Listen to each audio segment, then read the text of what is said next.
My name is Gilad Atzmon. I'm a jazz artist and an author.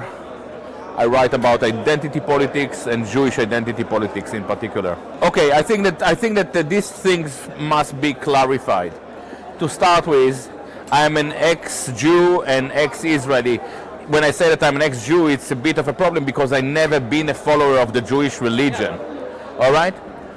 Now, I think that a lot of people here are talking about making a false dichotomy between Jews and Zionism. I worked a lot on it, and what I learned is that really in the Jewish world there are three categories.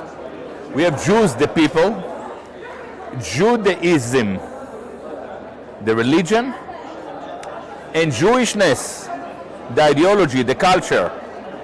A lot of Jews don't follow Judaism. They don't go to synagogue. You know, we have a rabbi here. He is a proper Jew.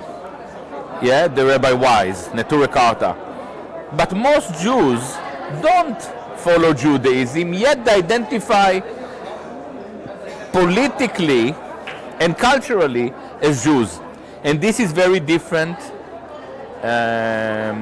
to Islam and Christianity. You can be a Muslim, but if you don't believe in God, it's fine. You stay Lebanese or an Arab or whatever. Jews identify culturally, racially. They are not a race, but they identify with the idea of themselves being a race. And I guess that most people in the West and in the Arab world do not understand it. Jews, the people, may be not the problem. Judaism is probably not the problem because, as we can see, we have Rabbi Wise here. Jewishness is the problem. It's always a problem. When people identify politically as Jews, it's always a problem. Why? Because they identify with a group that is racially oriented. So, for instance, I don't know what you are. Let's say that you are Shia and you decide to be a Christian. It's not a problem.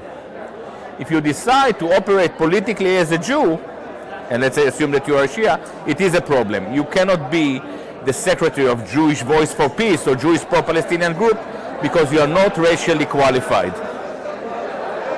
So this is the issue. I myself, I'm probably genetically Jewish, you know, I have Jewish ancestors, but I don't identify politically as a Jew. I don't, definitely not an Israeli. I moved out. I'm a free human being. The Jews, there were a few Jews who were member in Fatah, and you can count them on with one hand, you know, so it's not a big thing. It's an unusual thing. However, I would agree with you that when it comes to the people who really contribute to our understanding of this conflict in the Jewish world, most of them, if not all of them, are Israelis.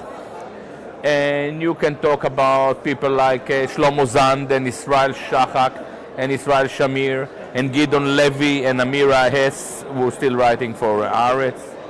And I think that Ilan Pape was very good when he was an Israeli. Probably, if there is any merit in my writing, it is because I was an Israeli. And why? Because Israeliness was initially a defiance, a negation, an opposition to the Jew. We wanted to become very open, liberated people. Listen, this conflict is not something that I'm familiar enough to comment in front of a camera. But generally speaking, when it comes to conflicts in the region, I kind of find myself always with Iran. That's the way it happens, you know, when it comes to Syria, when it comes to Yemen.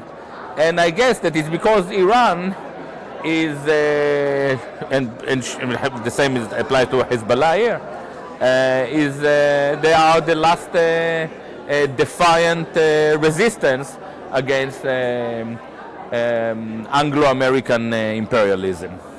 But this is a very abstract take on the topic.